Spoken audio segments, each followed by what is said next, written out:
आषाढी वारीच्या पार्श्वभूमीवर पंढरपुरातून एक मोठी आणि खळबळजनक बातमी समोर येते. अवैध दारू विक्रेत्यांवर पंढरपूर तालुका पोलिसांनी आतापर्यंतची सर्वात मोठी आणि धडाकेबाज कारवाई केली आहे. होय, मौजे पुळूजिता तालुका पोलिसांनी गुप्त माहितीच्या आधारे छापा टाकून तब्बल 3,25,000 रुपये किमतीचा विदेशी दारूचा साठा जप्त केलाय. आरोपी अन्सार शेख याच्या घरातून नामांकित कंपन्यांचे 25 बॉक्स जप्त करण्यात आले असून त्याच्यावर गुन्हा दाखल करण्यात आला आहे. सोलापूरचे पोलीस अधीक्षक अतुल कुलकर्णी, उपविभागीय पोलीस अधिकारी प्रशांत डगळे यांच्या मार्गदर्शनाखाली ही धडक कारवाई वरिष्ठ पोलीस निरीक्षक तैयब मुजवर यांच्या नेतृत्वात करण्यात आली आहे. पण या कारवाईमुळे आता मोठा प्रश्न उपस्थित होतोय, तो म्हणजे राज्य उत्पादन शुल्क विभागाच्या भूमिकेवर. वारीच्या काळात पंढरपूरचं वातावरण सात्विक राहावे अशी वारकऱ्यांची इच्छा असते, मात्र परिसरात जागोजागी अवैध दारूचं पेव फुटले. पोलीस एवढी मोठी कारवाई करत असताना यावरील नियंत्रणाची मुख्य जबाबदारी असलेला उत्पादन शुल्क विभाग मात्र कुंभकर्णी झोपेत आहे का? अधिकाऱ्यांचे या अवैध धंद्यांकडे अर्थपूर्ण दुर्लक्ष तर नाही ना, असा थेट सवाल आता नागरिक विचारतायत. काल 23 जूनच्या दिवशी दुपारी एक गोपनीय बातमीदारातर्फे माहिती मिळाली की असा अवैध दारूचा साठा एक पुळूस गावामध्ये एका घराच्या आवारामध्ये ठेवलेला आहे. आणि अशी बातमी मिळताच PI मुजावर साहेब व त्याचबरोबर त्यांची टीम रवाना झाली आणि तिथे छापा टाकला गराडा घालून. त्याच्यानंतर हा सगळा मुद्देमाल हस्तगत करण्यात आला.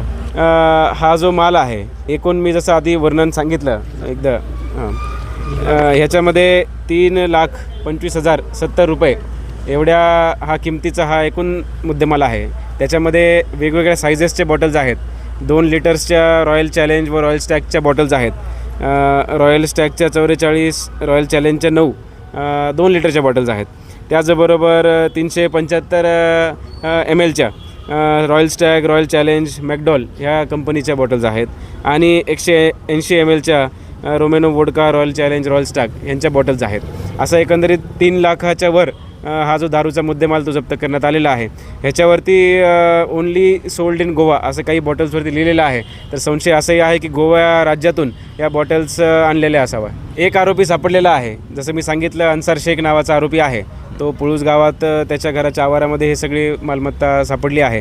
अजून त्या आरोपीकडून चौकशी करून गुन्हा दाखल झालेलाच आहे. आणि चौकशी करून इतर कोणी या गुन्ह्यामध्ये सहभाग आहे, कोणी ते कोणते वाहन वापरलं होतं, कुठून तो माल आला होता, कुठे स्टोअर केला होता, हे सगळ्या चौकशीमध्ये आणि तपासामध्ये निष्पन्न होईल.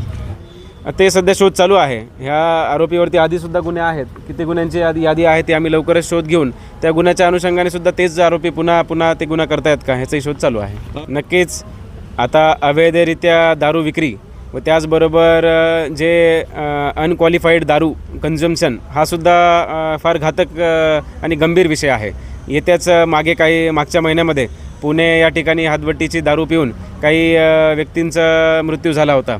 आणि त्यामुळे ही जी काही अवैधरित्या अनऑथराईज सेंटरमधून जे दारू खरेदी करणं आहे, कन्झ्युम करणं आहे, त्यामध्ये खूप जास्त रिस्क फॅक्टर असोसिएटेड असतो. आणि आषाढी वारीमध्ये लाखो भाविक या पंढरपूर नगरीमध्ये, पंढरपूर तालुक्यामध्ये येत असतात.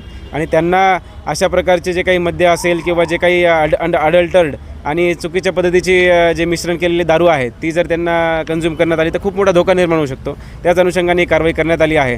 इतरसुद्धा अनेक ठिकाणी आम्ही असंच छापा करण्याची कारवाईच्या शोधात आहोत. आणि पंढरपूरकरांनाही सुद्धा आव्हान आहे की अशी कुठलीही जर आपल्याला बाब निदर्शनास आली की जिथे अवैधरित्या दारू विक्री चालू आहे किंवा हातभट्टीची दारू बनवणे चालू आहे तर त्वरित आपण पोलिस स्टेशनला किंवा आमच्या ऑफिसला संपर्क साधायचा आणि कारवाई नक्कीच आम्ही करणार आहोत. जनरली आता प्रोव्हिजन्स असतात. मकोका कारवाईमध्ये पूर्वीचे गुन्हे पाहिजे आणि टोळीने हा गुन्हा केलेला असला पाहिजे.